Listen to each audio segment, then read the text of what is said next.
된 것 같습니다. 변호사님 영부인이거든요. 예. 이분이 영부인이 국정원 특활비를 직접 수령했다면 그거는 뭐 저는 대통령을 보고 준 것이고 대통령이 이제 수령을 했다고 봐야 될 겁니다. 네. 그런데 이제 김윤호 여사는 처벌 대상 아니에요? 통상적으로 이제 부부가 했을 때 한 명만 범행을 처벌을. 했을 때는 한 사람으로 이렇게 처벌을 할 텐데 특히 문제는 이명박 대통령이 만약에 이 수사에 협조를 안 하고 이렇게 되지면 엄밀하게 보면 또 제3자로 볼 가능성이 있어서 피해자로 입건할 소지도 있는 거예요. 그래서 지금 태도를 보고 네. 지금 아까 그 아들 또 사위. 현재는 참고인 신분을 해놨잖아요. 참고인 신분이어도 진술거부 고지를 다 한 상태에서 진술 조서를 받았을 거예요. 그거는 언제든지 피해자로 전환됩니다. 아, 대통령이 왜 대통령이 됐느냐, 네. 되려고 했느냐, 장사하기 위해서 된 것이 너무 드러나는 거예요. 장사하려고 예. 자기 장사하려고. 네, 공익적 요소는 전혀 네. 없고 어떻게 하면 돈을 벌까, 돈 빼먹을까만 생각을 했던 거고. 돈을 빼먹을까. 차명재산 이것은 나쁜 게요. 예. 공직을 뭐 국회의원도 했고 서울시장도 했고 대통령도 했는데 네. 그 오랜 기간 동안 다 숨긴 거 아니에요. 그렇죠. 국민들을 다 숨긴 예. 거 아니에요. 제가 다스 내부 취재를 했을 때 예. 다스 내부에서도 이제 그런 얘기들 해요. 정치 권력을 획득하는 방법으로 회사를 키워온 거 아니냐는 거를 공공연히 알고 있고 네. 그게 아니라고 한다면 예를 들면 다스가 이명박 전 대통령의 것이 아니라고 한다면 다스가 어떻게 여기까지 왔냐.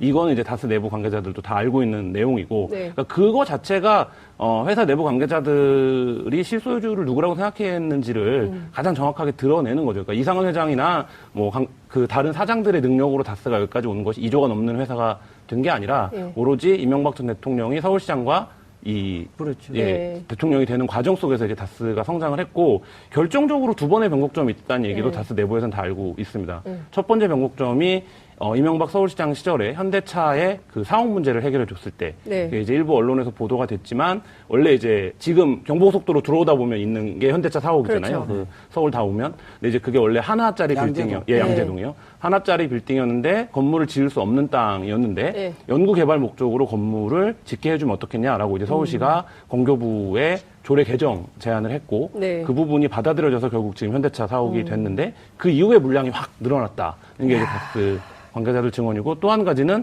이 사면 문제 포함해서 정몽구? 현대차 회장? 대통령이 된 이후에 예. 그러니까 했던 과정에서 확 또 조 단위로 매출이 늘어나는 과정인데 이 두 가지 부분이 다스의 성장에 결정적이었기 때문에 이것은 그 다스의 실소유주인 이명박 전 대통령이 정적 권력을 획득한 이후에 네. 행정적으로 문제를 풀어서 또는 법률적으로 문제를 풀어서 다스를 키워온 과정이라고 다스 내부에서는 다 증언을 하고 있습니다. 지금 근데 서울시장 할 때부터 해서 계속 권력을 자기 재산을 불리는 수단으로 삼았는데 지금 드러난 게 삼성현대고 그 밖에 다른 재벌들도 있을 거라는 게 다스에서 일했던 그 제보자들의 얘기잖아요. 그러니까 그렇지. 재벌이 어디까지 나올지 지금 모르는 거예요. 그렇지 않겠습니까?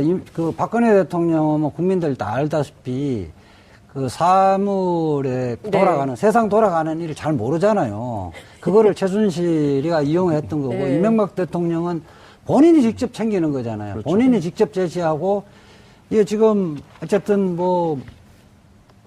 삼성 변호사비 남은 거 10억까지 네. 남아있을 거 챙겨오라고 챙겨오라고 할 정도니까 시켰잖아요. 예. 아주 꼼꼼하게 챙기는 스타일이란 말이에요. 근데 제가 궁금한 게 이거 차명재산 다 금융실명제법 위반이잖아요. 이것도 그 부동산은 그렇죠. 예. 그 부동산은 그렇게 하면 실제 이제 부동산 같은 경우는 몇 년 동안 차명으로 보여주면 껍데기 다 뺏기겠죠. 추징금 추징금. 어쨌든 추징금이라 그러나 하여튼 그 대상이 되는 것이고, 다른 부분은 차명으로 소유하는 것 자체가 불법이 아닌 부분도 있죠. 네. 그러니까 지금 보면 그러니까 뇌물을 수수하고, 그 다음에 이를테면 재벌, 삼성이 됐든, 현대가 됐든, 롯데가 됐든, 또 SK 얘기도 요새 나오던데, SK가 됐든, 어찌됐든 이 재벌을 관리하거나 돈을 받는 통로가 사위였다면, 이 사위도 당연히 정범이 되는 거죠. 네. 그렇죠. 그렇게 봐야 될 것 같고요. 지금 뭐 이 사건이 핵심적으로 검찰 수사가 활기를 띠고 풀려나가는 게 김백준 씨의 진술이 그렇죠. 결정적이었던 것이잖아요. 그리고 김백준 씨와 이제 두 명의 재산관리, 청계재산 사무국장이었던 이병무 씨와 이영배 씨의 증언이 결정적이었는데 이분들이 다 창구 역할을 했던 거고요.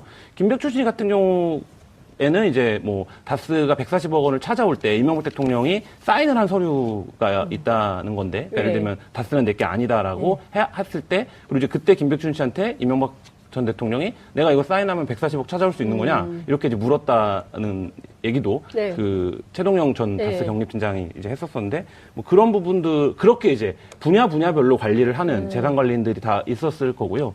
그 사위도 역시 마찬가지로 그렇고 지금 이제 일각에서 제기하는 거는 뭐 인도네시아나 이런 해외에도 네. 사위라든지 또 조카들이 관리를 하고 있는 게 아니냐 뭐 이런 얘기가 나올 정도로 이 재산 관리인들이 곳곳에 예. 여러 경로에 있는 것으로 지금 그러니까 그 얘기를 하잖아요. 싱가포르로 다스를 옮기려고 네. 했다. 그래서 싱가포르로 옮겨가지고 싱가포르에서는 뭡니까 상속세나 이런 세금이 없기 때문에 일로 옮겨서 자기 아들한테 이 다스를 물려주려고 했었던. 그러니까 사실상의 우회 상속을 다양한 수단을 동원해서 했다. 그러니까 이시영 씨가 이미 이제 중국 쪽 법인들은 그러니까요. 다 해외 그 법인들 해외 법인들을 싹 다. 싹 그게 이제 이런 관계입니다. 현대차가 그 공장에 진출을 하고 있어야 다스가 가는 거잖아요. 네. 왜냐면 협력업체니까. 다스는 협력업체 협력업체니까. 1차 밴드 네. 업체니까. 그러면 이제 현대차가 진출한데 미국, 네. 중국, 그다음에 이제 몇 군데 또 해외에 이제 다스 다 따라가는 법인들에서 다 따라가는 거고 상대적으로 이 해외 법인들 같은 경우에는 감시나 이제 견제 역할을 하기가 어렵기 때문에 예. 이 해외 법인들을 이 해외 법인의 물량을 다스의 다른 협력업체가 밀어주는 방식으로 해서 이 회사를 키우는 거죠. 그렇게 해서 지금 이시영 씨가 여러 회사를 예. 그러니까 접수를 했다라는 거고 근데 대표적인 게 이 SM인 거잖아요. 그래서 SM 같은 경우에는 뭐 경주일각에서는 제2의 다스로 키우려고 했던 게 아니냐 이런 얘기가 나올 정도인데 이 SM이 성장하는 과정도 상당히 간단하게 어떤 거냐면 다스가 물량을 SM에게만 주는 겁니다. 그러면은 다른 하청업체들이 그대로 죽는 그렇죠. 거죠. 이 물량을 그대로 SM이 SM이. 흡수하는 거고 뭐 이런 과정이기 때문에 이거는 이시영 씨에게 주기 위해서 의도적으로 뭐 그렇게 했던 것이 아닌가. 그러니까요. 편법 상속이죠. 편법 상속. 그러니까 참 이 편법 상속은 사실 삼성한테 배운 것 같아요. 그죠? 그렇죠. 예, 굉장히 삼성이 굉장히 예. 오랫동안 16년이 넘게 삼성인데 배운 것도 있지만은 옛날에 뭐 현대도 마찬가지였어요. 탈세, 뭐 편법 그 부분은 기업들이 다 그렇게 네. 했고 이명박 대통령도 그렇게 해서 불을 챙겼던 거지. 지금 원천은 현대자동차, 현대건설 있으면서 형성한 부잖아요. 예. 그렇죠. 땅. 그렇죠. 예. 그걸 부를 기초로 해서 한 거니까 그건 결국은 월급쟁이가 그러니까요. 그렇게 예. 부를 형성한다는 건 말이 안 되죠. 말이 안 되는 예. 거죠. 그러니까 결과적으로 보면 범죄 행각 속에서 축적된 부기 때문에 이거는 다시 국민 재산으로 토해내야 되지 않을까 이런 생각이 좀 드는데 제가 그 얘기 좀 여쭤보고 싶어요. 김 기자님께 여쭤보고 싶은데 이게 지금 누굽니까 정두원 의원이 네. 자기 요양원 가면 얘기하겠다는 네. 경천동지할 일 네. 그게 가족과 관련됐는데 네. 김윤옥 여사일 가능성을 언급했어요. 네. 김윤옥 여사다 이렇게 말은 안 했고 그래서 이게 지금 국정원 특활비가 김윤옥 여사하고의 연관돼 있다는 얘기는 기자들이 취재를 많이 하고 있는 것 같은데 네. 여기 좀 진도가 더 나간 게 좀 있습니까? 정도원 의원이 얘기한 경천동지가 뭔지 저도 궁금한데요. 얘기 좀 했으면 좋겠어요, 정확하게. 정확하게는 네. 모르겠습니다. 정확하게는 네. 모르겠고, 네.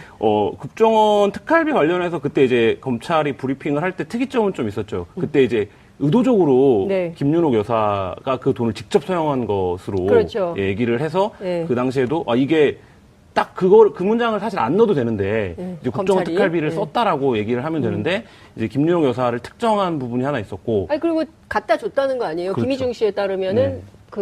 관저로 네. 그래서 어쨌든 국정원 돈을 김윤옥 여사가 이제 직접 받았다라는 네, 그렇죠. 것까지 이제 지금 나온 상태인데, 네. 그래서 뭐 그것 이상으로, 그러니까 김윤옥 여사가 뭐 그것에서 뭐 그 이후에는 카드라 같은 수준에서 여러 가지 보도들이 지금 나왔잖아요. 뭐 네. 명품을 싹쓸이 쇼핑했다부터 뭐 그렇죠. 대사관 여직원의 카드를 대리 사용했다라는 얘기, 뭐 이런 얘기들이 지금 나오고 있는데 구체적으로 확인이 아직 된 부분들은 아직까지는 없고.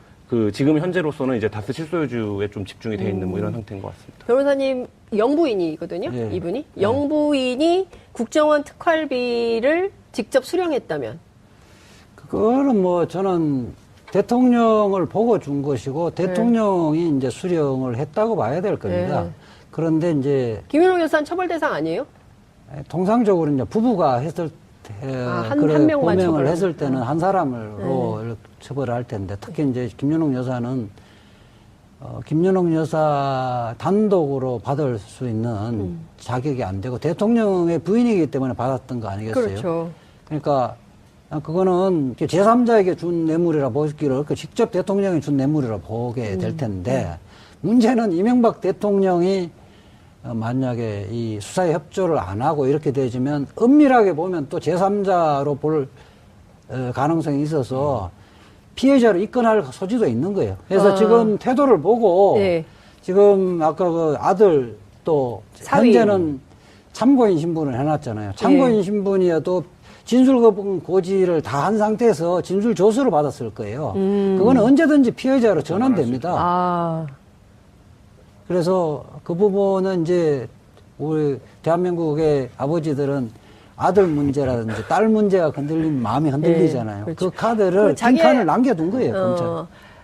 히딩크하고 사진도 찍어줬잖아요. 자기 아들. 그렇죠, 2년도. 저기 네. 서울시장 할 서울시장 때 할 때, 네. 자기 아들만 불러가지고 히딩크 감독하고 사진 찍었던. 그건 범죄가 아니니까. 아니, 이건 범죄는 아니지만 그렇게까지 규정이라고 아꼈던, 볼수 있죠. 아꼈던, 네. 그러니까 그렇게까지 아꼈던 아들이 언제 피의자로 전환될지 모르는 상황에 온 거네요. 그 부인도, 그죠? 그렇죠. 부인도 그렇고 아들도 그래서 그렇고 검찰은 사위, 예?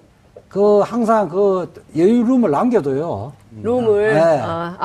이 정도 됐으면 스스로 나오셔라. 그렇게 안 하면 네. 이동영 씨 신변은 저희들이 고민을 좀 해봐야 되겠네요. 이렇게 이야기하면 뭔 말인지 알죠. 검찰이 그렇게 얘기합니까? 그 정도는 합법의 영역이니까요. 이동영 씨 신분을 저희가 어떻게 해야 될지, 그 다음에는 김윤옥 여사를 그렇죠. 좀 모셔서 말씀을 좀 들어봐야 될지, 참고인 그렇죠. 조사를 해봐야 될지 모르겠습니다. 그러면 김윤옥 씨 특활비 같은 경우에는 국정원에 갖다 준 직원들이 있을 거기 때문에 예를 들면 그러니까 국정원 직원이 직접. 네, 갖다 준 직원이 있을 거기 때문에 그 부분에서도 검찰이 상당 부분의 내용들을 이미 파악을 하고 있을 거예요. 그러니까 예를 들면 근데 이제 그 과정에서 국정원 내에서도 이건 뭐 여기까지 제가 정확하게 취재한 내용은 아니지만 그 영부인에게 이제 특활비를 주는 경우가 그 전에는 없었기 때문에 뭐 그 부분과 관련해서의 국정원 내부의 여러 소문들이 원세훈 원장 당시에 있었다라는 게 이제 국정원 제가 취재할 때 네. 들었던 내용 가운데 하나인데 뭐 김윤옥 여사에게 특활비를 주는 게 썩 매끄러운 과정은 아니었다 국정원에서도. 예. 그러니까 저는 참 이런 대통령을 뽑았어요, 우리가. 부자 될 줄 알고. 우리가 다 부자 될 줄 알았는데 한 명만 부자가 됐으니. 그러니까 그 이명박 대통령이 이런 비리들을 감추기 위해서 국정원이나 사회부사령부를 네. 동원해서 어떻게든 그 박근혜 대통령이 당선되도록 네. 했었고 아마 그 5년이 지나면 자기 거는 다 묻어질 것이다. 라고 생각을. 튀어나올 바퀴벌레가 없을 거라 생각했는데 네. 검찰은 튀어나오는 바퀴벌레는 다 잡게 돼 있거든요. 증거가 나오면 네. 기소를 안 할 수가 없어요. 근데 바퀴벌레가 너무 많이 나왔어요. 그러니까 구속을 안 할 수가 없어. 네. 아무리 봐줄라 해도 네. 튀어나온 바퀴벌레가 네. 한 5개 나오면 구속시켜야 되는데 네. 여기는 수백 개가 나왔으니까 예, 수백 개가 나왔으니까 그냥 넘어갈 어쩔 수 수 없네요. 없어요. 사이버 사령부 이게 진짜 심각한 범죄거든요. 그렇죠. 예. 그러니까 이게 뭐 국정원이 정치 개입을 했다랑도 또 차원을 좀 달리하는 그러니까 그렇죠. 군이 우리 국민을 상대로 해서 작전을 벌인 건데 그 작전이 지금 심지어 댓글을 달고 이런 수준에 우리가 알고 있는 게 아니라 네. 아이디를 직접 수집해 갖고 네. 그 아이디의 신원을 경찰과의 공조를 통해서 확인을 하고 그 아이디를 파괴하는 공작을 했다라는 게 지금 레드펜 작전의 핵심이거든요. 네. 그러면 이제 그거는 누군지 모르는 거죠. 예를 들면 이 변호사님일 수도 있고 저일 수도 있고 포털에서 어떤 아이디들을 막 수집을 해갖고 네. 이 아이디의 성향이 네. 적색으로 의심이 되니 이 아이디의 활동을 파괴해버리자. 그래서 이제 그게 뭐 어떤 방식으로 그렇다면 작동을 했던 건지 뭐 이런 것들이 구체적으로 확인이 지금 되어야 되는 거고 군이 그 작업을 하는 데 있어서 네. 장관이라든지 최고 이제 통수권자의 오케이가 없이 네. 그 일을 할 수 있느냐 뭐 이런 것들을 군이라는 조직의 특성상 그리고 그런 작업까지 할 정도로 그들을 확대하고 만드는데 조직을 꾸려야 되는데 뭐 이런 과정으로 놓고 본다면 이명박 전 대통령 시절에 이 통치라는 게 어떤 거였는지 좀 근본적인 회의감이 사실 드는 사건이고 사실상 그 내라는 음모인데. 내라는 뭐다. 내라는 뭐 전문가시잖아요. 내라는 뭐 통합신보다. 내란 음모죠, 그게. 네. 예비단, 그 이게 어떤 행위를 한 게 아니라 네. 예비 단계에서 아이디를 수집을 사실 한 거잖아요. 네. 그러니까 어떤 행위를 벌어져서 그거에 대해서 대응 성격의 그러니까 답변을 하는 거예요. 내란이라는 게 업무 단계에서 네. 원래는 일반적인 범죄는 업무 단계에서 처벌 규정이 없는데 예. 내란은 워낙 중요한 범죄니까 그렇죠. 처벌하는 예. 거잖아요. 모의 단계에서 그렇죠. 처벌하는 게 그렇습니다. 내란 업무란 말이에요. 그러니까. 이게 총뿌리를 국민들을 향해서 총뿌리를 들이댄 거잖아요. 물론 이제 자판의 총이지만 예. 아니, 지금 오프라인이 동시에 가동되고 있는 세상에서 이게 직접 겨누는 것만 총은 아닌 것이죠. 그럼요. 예. 그러니까 저는 이게 민주주의 근간을 그냥 흔들어버리고 원하는 대로 아무 때나 자기들이 원하는 정권을 만들 수 있다고 생각했던 건데 이런 적폐를 청산하지 않고 그냥 넘어갈 수는 없고 이것도 굉장히 내란 음모로 엄하게 다스려야 되는 거 아닐까요? 이명박 전 대통령이 이 세 가지 혐의 중에 제일 심각한 게 이거 제가 아닌가요? 내란 음모라고 이야기했지만 법률상 내란 음모보다는 일반 감정의 내란 음모라고 보는데 네. 법률상 문제는 좀 더 검토를 해봐야 되겠지만은 네. 어쨌든 재질이 굉장히 나쁘고요. 그러니까 특정 후보를 낙선시키고 특정 후보를 당선시키는 걸 넘어서서 국민들과의 사상 전쟁, 국민들 여론을 조작하려고 했던 거기 때문에 굉장히 심각한 거고요. 네. 그 뿌리는 아직까지나 저는 온전해 있다고 보거든요. 이 사건을 계기로 해서 거기에 뭐 처벌은 나중에 주더라도 실체를 가담의 정도나 규모 이런 것들을 낱낱이 밝혀서 네. 처벌할 사람 처벌하고 예. 말하자면 재활의 기회를 줄 사람 재활의 기회를 주고 국문화 자체를 완전히 바꿔야 되는 거죠. 그리고 이 사건에서 지금 주목해야 되는 거는 경찰과 공조를 했다는 그렇죠. 부분인데, 그러니까 한 기관에서 어떤 기관의 수장이나 이 정권 차원이죠, 그러면. 네, 그러니까 이게 경찰과 군이 동시에 동원이 됐고 이게 그리고 기관 간의 공조를 하게 되면 이 말이 새나갈 가능성이 굉장히 높잖아요. 예. 근데 그런 것들을 감안하고도 했다라는 건 그 정권 내내 그것이 굉장히 일상적이고 공공연하게. 체계적으로 공공연하게 이루어졌다라는 관행이네요, 거를 관행. 예, 보여주는 거고, 또 한 가지는 경찰도 그렇고 군도 그렇고 지금 거의 청산이 안 돼 있는 그렇죠. 상태입니다. 말씀하신 대로. 그러니까 그렇죠. 한두 번 할 때는 겁도 있고 이거 들키면 어떨까 생각하다가 여러 번 하면요. 이게 일상이 되는 정상적인 업무로 돼버리는 거죠. 그렇다고 봐야 되는 거죠.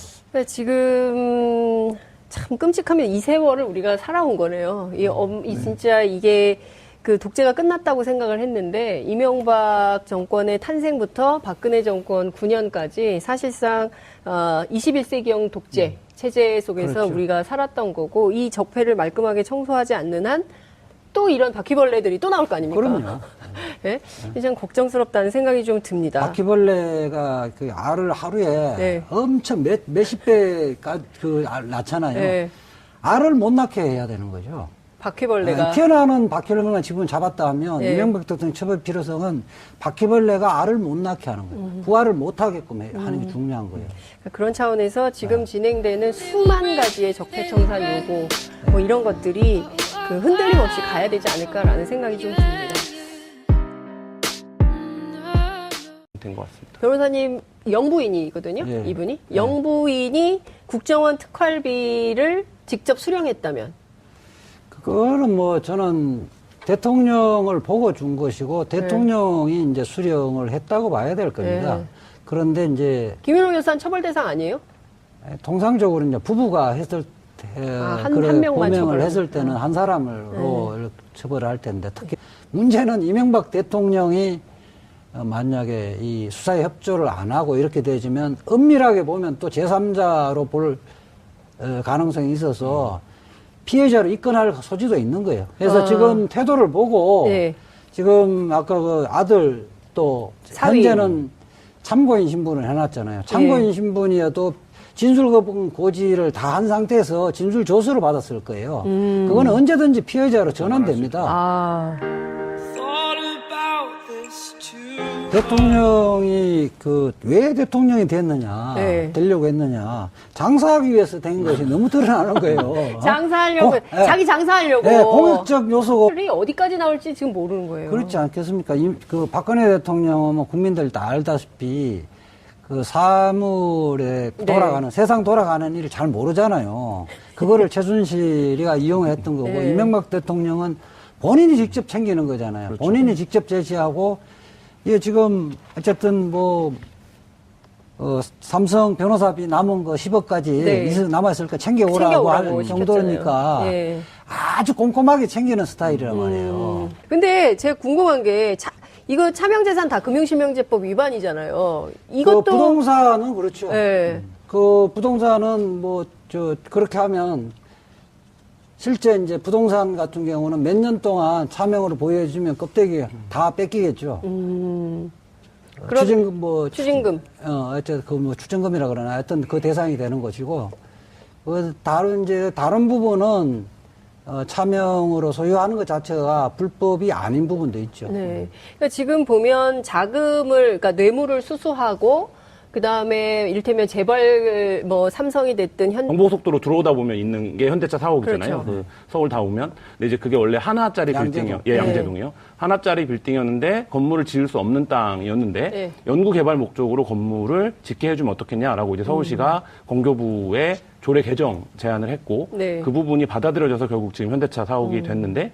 그 이후에 물량이 확 늘어났다. 이게 이제 다스 관계자들 증언이고 또 한 가지는 이 사면 문제 포함해서 정몽구 현대차 회장. 대통령이 된 이후에 예. 그러니까 했던 과정에서 확 또 조 단위로 매출이 늘어나는 과정인데 이 두 가지 부분이 다스의 성장에 결정적이었기 때문에 이것은 그 다스의 실소유주인 이명박 전 대통령이 정책 권력을 획득한 이후에 네. 행정적으로 문제를 풀어서 또는 법률적으로 문제를 풀어서 다스를 키워온 과정이라고 다스 내부에서는 다 증언을 하고 있습니다. 지금 근데 서울시장 할 때부터 해서 계속 권력을 자기 재산을 불리는 수단으로 삼았는데 지금 드러난 게 삼성현대고 그밖에 다른 재벌들도 있을 거라는 게 다스에서 일했던 그 제보자들의 얘기잖아요. 그러니까 그렇지. 재벌대가 됐든 롯데가 됐든 또 SK 얘기도 요새 나오던데 SK가 됐든 어찌됐든 이 재벌을 관리하거나 돈을 받는 통로가 사위였다면 이 사위도 당연히 정범이 되는 거죠. 예. 그렇죠. 그렇게 봐야 될 것 같고요. 지금 이 사건이 핵심적으로 검찰 수사가 활기를 띠고 풀려나가는 게 김백준 씨의 진술이 그렇죠. 결정적이었던 것이잖아요. 그리고 김백준 씨와 이제 두 명의 재산관리, 청계재산 사무국장이었던 이병무 씨와 이영배 씨의 증언이 결정적이었는데 이분들이 다 창구 역할을 했던 거고요. 김백준 씨 같은 경우에는 이제 다스가 140억 원을 찾아올 때 이명박 대통령이 사인을 한 서류가 있다는 건데, 그러니까 예를 들면 다스는 내게 아니다라고 했을 때, 그리고 이제 그때 김백준 씨한테 이명박 전 대통령이 내가 이거 사인하면 140억 찾아올 수 있는 거냐 이렇게 이제 물었다는 얘기도 네. 그 최동영 전 네. 다스 경립팀장이 이제 했었었는데 그런 부분들 그렇게 이제 분야별로 관리를 하는 재산 관리인들이 다 있었을 거고요. 그 사위도 역시 마찬가지로 그렇고 지금 이제 일각에서 제기하는 거는 인도네시아나 이런 해외에도 네. 사위라든지 또 조카들이 관리를 하고 있는 게 아니냐 이런 얘기가 나올. 는 전혀 네. 없고 어떻게 하면 돈을 벌까, 돈 빼먹을까만 생각을 했던 거고. 돈을 빼먹을까? 차명재산 이것은 나쁜 게요. 예. 공직을 국회의원도 했고 서울시장도 했고 대통령도 했는데 네. 그 오랜 기간 동안 다 숨긴 거 아니에요. 그렇죠. 국민들을 다 숨긴 예. 거 아니에요. 제가 다스 내부 취재를 했을 때 예. 다스 내부에서도 이제 그런 얘기들 해요. 정치 권력을 획득하는 방법으로 회사를 키워온 거 아니냐는 거를 공공연히 알고 있고 네. 그게 아니라고 한다면 예를 들면 다스가 이명박 전 대통령의 것이 아니라고 한다면 다스가 어떻게 여기까지 왔냐. 이거는 이제 다스 내부 관계자들도 다 알고 있는 내용이고 네. 그러니까 그거 자체가 회사 내부 관계자들이 실소유주를 누구라고 생각했는지를 가장 정확하게 드러내는 거죠. 그러니까 이상은 회장이나 그 다른 사장들의 능력으로 다스가 여기까지 온 것이 2조가 넘는 회사가 된 게 아니라 네. 오로지 이명박 전 대통령이 서울시장과 그렇죠. 네. 대통령이 되는 과정 속에서 이제 다스가 성장을 했고 결정적으로 두 번의 변곡점이 있다는 얘기도 네. 다스 내부에서는 다 알고 있습니다. 첫 번째 변곡점이 이명박 서울시장 시절에 현대차의 그 사업 문제를 해결해 줬을 때 네. 이게 이제 일부 언론에서 보도가 됐지만 원래 이제 지금